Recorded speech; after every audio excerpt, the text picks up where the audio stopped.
Antara paparan menarik hari ini, Wan Faizal dakwa bukan Melayu boleh jadi Perdana Menteri. Pemimpin amanah akui Mat Sabu bakal turun pangkat.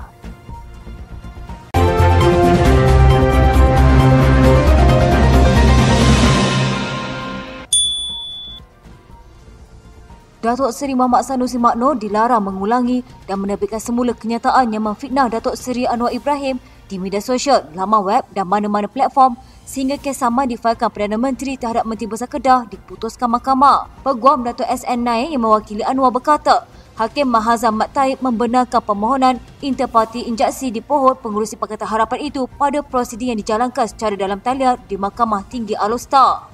Katanya perintah injaksi itu bagi menghalang defender Muhammad Sanusi, kaki tangan atau ejennya daripada mengulangi atau menerbitkan kenyataan-kenyataan serupa yang mempunyai kecenderungan untuk menggambarkan plaintiff Anwar sama ada secara langsung atau dengan sindiran dalam mana-mana saluran media sosial defendant, laman web dan mana-mana platform lain sehingga pelupusan kes saman. Menurut Naim, Mahkamah menetapkan 19 Februari 2024 untuk pengurusan kes di hadapan pendaftar menerusi e-review. Pada prosiding, Naim turut dibantu Peguam Jadim Perwaikan manakala Muhammad Sanusi diwakili Peguam Yusuf Fariza Yusof dan Adam Lokman Amdan. Anwar memohon perintah injaksi itu dalam kes saman difailkannya terhadap Muhammad Sanusi ketika berucap dalam satu kempen pilihan raya Jelajah PN Best Tambun tahun lepas.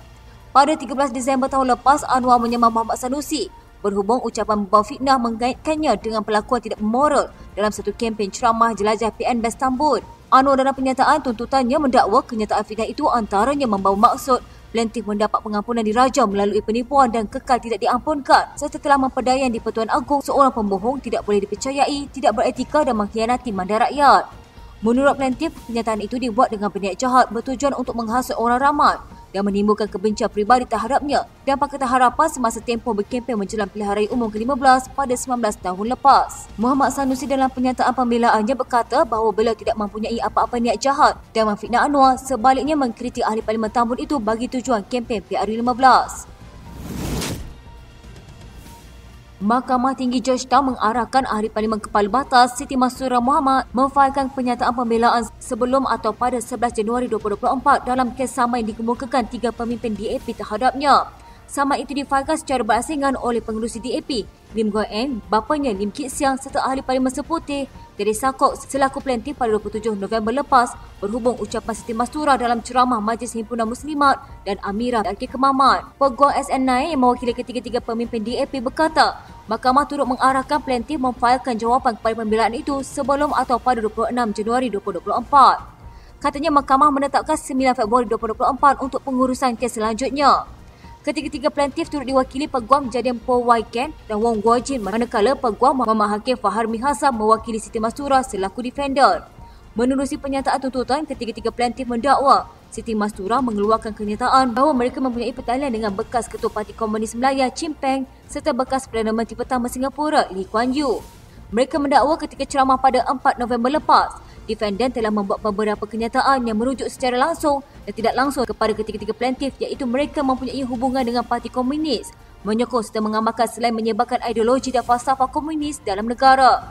Ketiga-tiga ahli politik itu menegaskan bahawa dakwaan defendant adalah tidak berasas, palsu serta berniat jahat, sengaja mengaitkan mereka dengan Parti Komunis dan Chin Peng. Katanya tindakan defendant jelas sekali didorongi dengan tipu muslihat untuk mendapatkan publicity bagi menaikkan imej parti politik defendant. Oleh itu mereka menuntut ganti rugi am, ganti rugi teruk dan ganti rugi teladan serta perintah injaksi untuk menghalang defendant daripada terus menerbitkan kenyataan sama. 2 syarat perlu dipenuhi mana-mana pemimpin bukan Melayu jika mahu diterima sebagai Perdana Menteri di negara ini, iaitu beragama Islam dan fasih dalam mengamalkan budaya dan adat istiadat orang Melayu. Ketua Armada Parti Pribumi Bersatu Malaysia Wan Ahmad Faizal Wan Ahmad Kamal berkata, agama dan politik tidak boleh dipisahkan dan majoriti orang Melayu serta umat Islam memilih pemimpin antaranya disebabkan atas tuntutan agama. Menurutnya, politik juga bukan hanya tentang idealisme tetapi berkait dengan setempat budaya dan agama. Katanya 2 syarat ini penting iaitu agama Islam dan adat istiadat Melayu. Kalau pemimpin mu'alaf berbangsa Cina atau India atau apa sahaja bangsa yang ingin menjadi pemimpin nombor 1 kita dan diterima oleh pengundi-pengundi Melayu, pemimpin bukan Melayu itu haruslah berupaya mengamalkan adat istiadat orang Melayu. Pertamanya, bahasa Melayunya mesti cukup fasih, mengetahui adat asas budaya orang Melayu sehingga orang Melayu sendiri merasakan beliau sebahagian daripada masyarakat dan kaum Melayu. Sebelum ini, veteran DAP Tan Sri Lim Kit Siang dalam kenyataannya menyentuh kemungkinan orang bukan Melayu dilantik sebagai Perdana Menteri.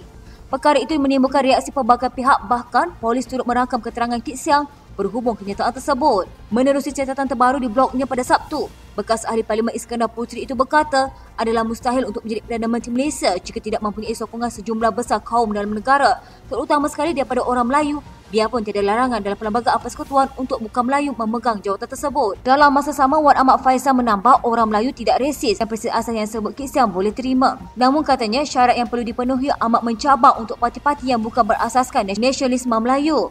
Katanya kerana kita pun tahu dalam Islam dan psikologi manusia, kita ada daripada segi kumpulan solidariti, daripada segi fikah, siasah melibatkan tuntutan agama dan juga keadaan sekeliling yang menentukan membentuk masyarakat yang ada di sebuah tempat.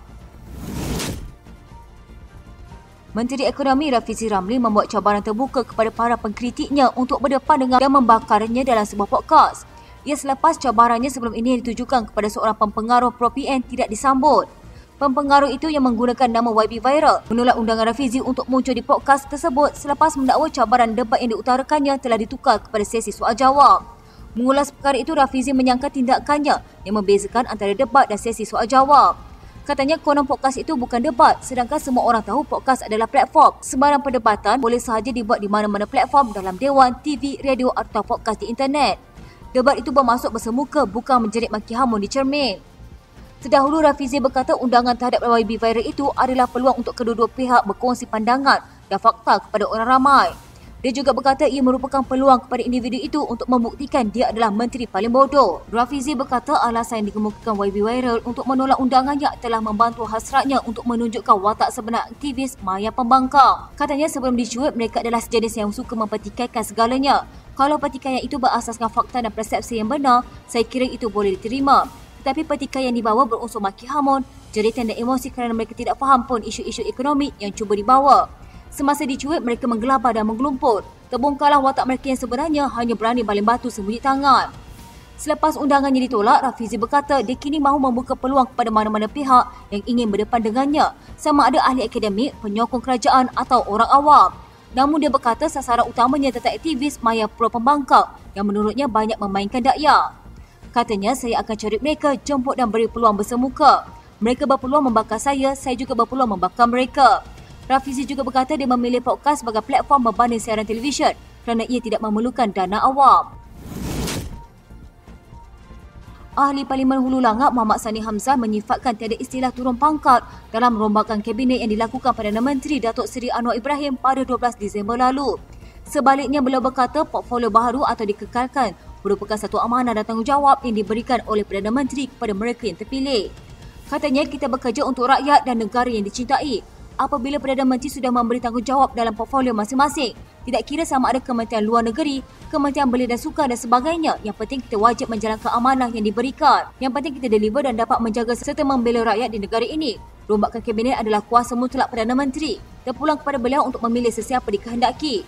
Contohnya sebelum ini Datuk Seri Muhammad Hassan Menteri Pertahanan dan ditukarkan kepada Kementerian Luar Negeri. Pada saya tiada istilah turun pangkat. Mengulas setahun kerajaan Madani, Sani yang juga pengarah mobilisasi amanah berpandangan positif mengenai pencapaian kerajaan pimpinan Anwar Ibrahim itu. Katanya dalam tempoh setahun ini, Alhamdulillah, walaupun mungkin kita tidak boleh buat semua, tetapi banyak perkara dapat dilaksanakan oleh Kerajaan Perpaduan Madani, yang mana tunjang kepada kerajaan hari ini adalah Kerajaan Pakatan Harapan, UMNO, Barisan Nasional dan juga sahabat-sahabat kita daripada Sabah dan Sarawak. Apa yang penting bagi saya adalah untuk kita menstabilkan soal ekonomi, kehidupan, pendidikan, kesihatan dan sebagainya. Rombakan kabinet pada minggu lalu menyaksikan jumlah ahli jemaah menteri meningkat daripada 28 kepada 31, manakala timbalan menteri meningkat daripada 27 kepada 29. Sekaligus jumlah keseluruhan anggota pentadbiran kerajaan perpaduan kini adalah 60 orang. Terdapat 4 muka baru dan penampilan semula 5 bekas menteri dalam rombakan kabinet kerajaan perpaduan. Pilihan raya pihak berkuasa tempatan tidak perlu diadakan kerana ia hanya akan mencetuskan kegusaran politik. Demikian pandangan Ahli Majlis Tertinggi UMNO, Datuk Seri Ahmad Maslhat. Beliau yang juga Timbalan Menteri Kerja Raya turut menzahirkan keyakinan kerajaan perpaduan tidak akan meluluskan syok pengurusi DAP Kuala Lumpur Tan Kok Wai itu yang mencadangkan kerajaan memulakan pilihan raya PBT di ibu negara terlebih dahulu bagi menyemarakkan demokrasi di wilayah persekutuan. Katanya pada pandangan saya tidak perlu pilihan raya PBT. Saya selaku ahli MKT UMNO tidak mahu menambah runcing perkauman di negara kita ini. Ahmad berkata pilihan raya PBT tidak perlu diadakan memandangkan sistem PBT itu sendiri seperti Majlis Pembandaran atau Dewan Bandaraya dianggotai oleh wakil pelbagai kaum. Katanya cukuplah pilihan raya negeri dan parlimen, kenapa perlu ada pilihan raya satu lagi? Pilihan raya PBT di Malaysia digantung pelaksanaan pada 1960 sebelum digantikan dengan sistem lantikan ketua iaitu Datuk Bandar dan yang di-Pertuan Majlis termasuk ahli majlis. Sekian berita terkini di TV pada hari ini. Jangan lupa follow Facebook dan YouTube Elan TV. Dapatkan info terkini di Facebook serta YouTube di TV.